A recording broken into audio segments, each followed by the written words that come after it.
Hello and welcome back to the podcast about living in Greece. So today it is the 11th of November, and once again it is super duper nice weather. We've had some days now with a week, I would say, with pretty heavy rain, which was kind of, dude, what are you doing?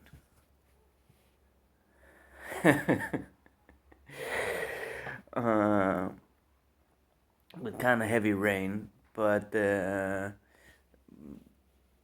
besides after that, it turned into like really nice weather again, and I think it's definitely above 20 degrees today, and and that's Celsius. I mean that's around 70 degrees Fahrenheit. Um, yeah, I don't really have much to say, but I make these videos so that I can go back in time and see how was it last year this time, and how did I feel, and yeah.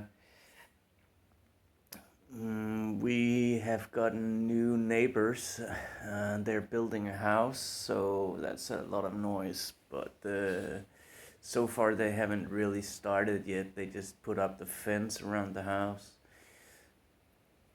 I assume that they will start the actual building next week or something like that. It's about 50 meters. I'm not how many feet is that? There's like 3 feet to a meter, so it's like 150 feet away from here, and yeah, so we'll definitely hear it. But also, we are in the process of moving to somewhere else, so I mean, yeah.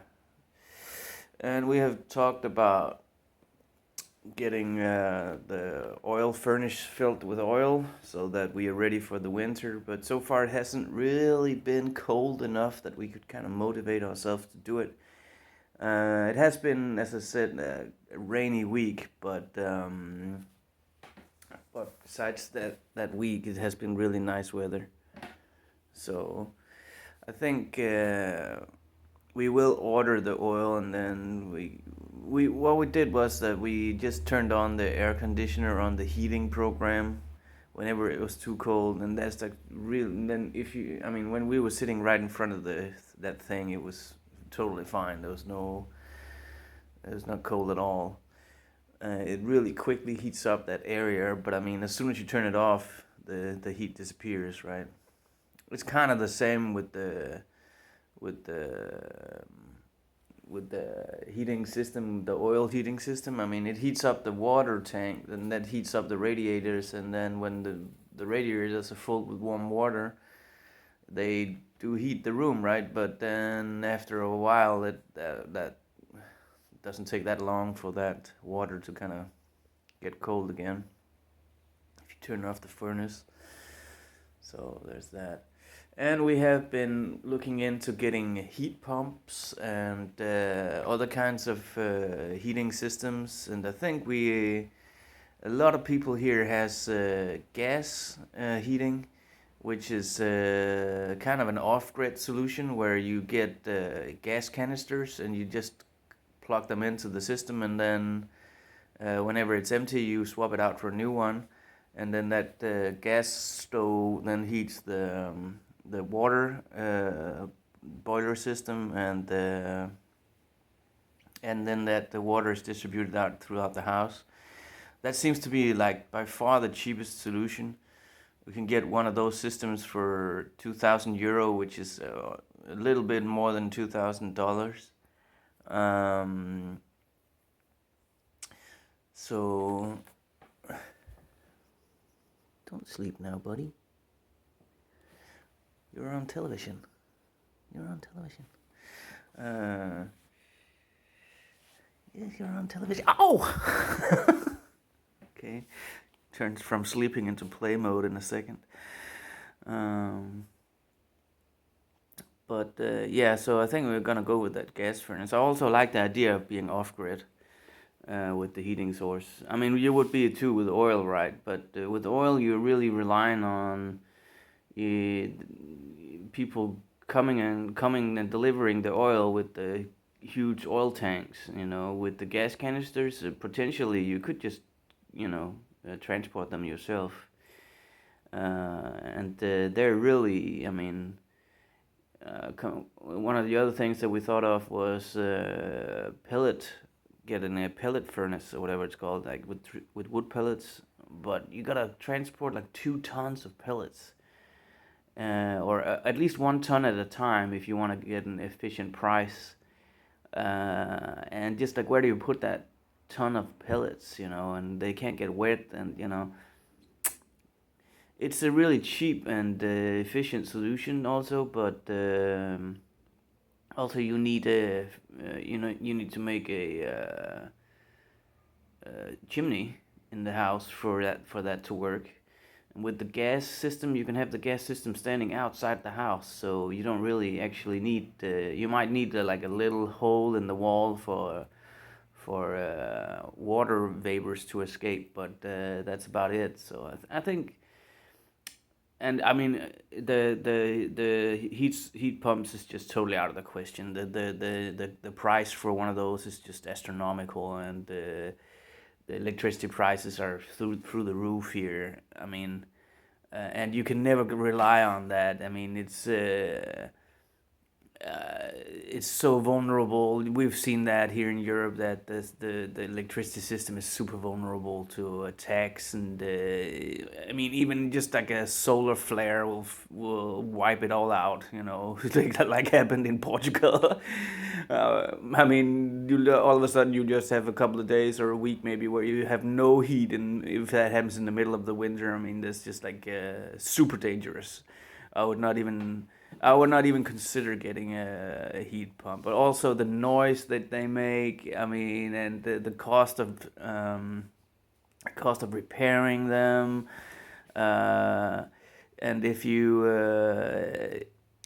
got to register with the government, man, it's just not good. I don't see how it can be the future really. I mean, I can see maybe in the big cities where people live in smaller apartments, and they can share systems and things like that. Yeah, maybe okay, this works like that in those situations. But if you are out in the country and you have a house, a big house, I don't think so. And I mean, right now there's a war, right, going on, but I mean, in 10 years or something like that, there won't be a war anymore, and the all the infrastructure that we need for artificial intelligence and huge factories that run on electricity instead of gas that they're building now. I mean, I think gas solution. It's so cheap to get it. So if it doesn't work out, you can swap it out for another system. No harm done. You can even resell the old system. I don't think you can resell a heat pump. Uh, and just also all the hassle. You can maybe you can get some money from the government for a heat pump, but you gotta apply, and you gotta be qualified, and they gotta check you, whatever. No, no, no, no, no, no, no. I'm not participating in that kind of, system. That's just too. That's one of the reasons why I moved to Greece. I don't want to participate in like these sort of authoritarian systems. I don't think it's healthy for a population to be relying on the government like that, and it's not healthy for the government to get that sort of power. We've seen that in other countries that just grows and grows and grows and becomes a disaster. It's already a disaster in Europe with the European Union. All the legislation here is just like it's impossible to do anything in this region now. We've seen how it works when legislators get together. It's just like we cannot feed that monster. It's a monster, and it needs to be starved out. So I think I'll go for some off-grid solutions, and then later on we'll get some solar cells and an off-grid power bank whenever the prices on batteries are, if they ever go down. Let's see what happens with that. So we can run, big systems like maybe the washing machine and the heater dryer, maybe even the refrigerator, maybe even the freezer on an off-grid system. And then we have to be plugged into the public system here in Europe. That's just a law. It's actually illegal to be off-grid. And that's just, once again, we need to starve that monster. But yeah, we will get solar cells at some point if the power bank system goes down in price, so that we can store power, because until we can store power, it doesn't really make that much sense. I mean, we could run the washing machine and the dishwasher machine on solar power, but if we need to have a system where we can switch solar power on and off in the daytime and go back to the grid in nighttime, well, it's doable, but it's a lot of technical stuff, and potentially it'll break. And, I don't like the idea of it. I like to have an isolated system, like a big power bank, and then have some of the bigger systems run off of that. See if I can size it to fit that, just exactly that. And also, I mean, putting up solar cells now is becoming more and more heavy on legislation too. There's more and more rules about where and how you can put them up. It gets more and more dumb. So I don't know. We will see what we can do. I think the biggest solution is to consume less. Just consume a lot less, and see how we can be super power efficient. We are already super power efficient where we live now. We don't spend a lot of money on electricity. So we'll see. I think if you make investment calculations, they're really bad for solar, and wind power is just out of the question. It's completely stupid. There's no money in that. It lives only because of political systems. It cannot stand by itself. It only is because of subsidiaries, money from the government, or whatever it's called, that stuff runs. And we can see that now. It's obvious. We saw that already in 22, I think it was, when all the green energy companies, they just completely crashed. After the COVID episode, where the whole thing, they revealed a bunch of fraud in the German Siemens Siemens Energy department that was just hushed up and hid away. But they revealed it. It was out there for a second. You can read about it.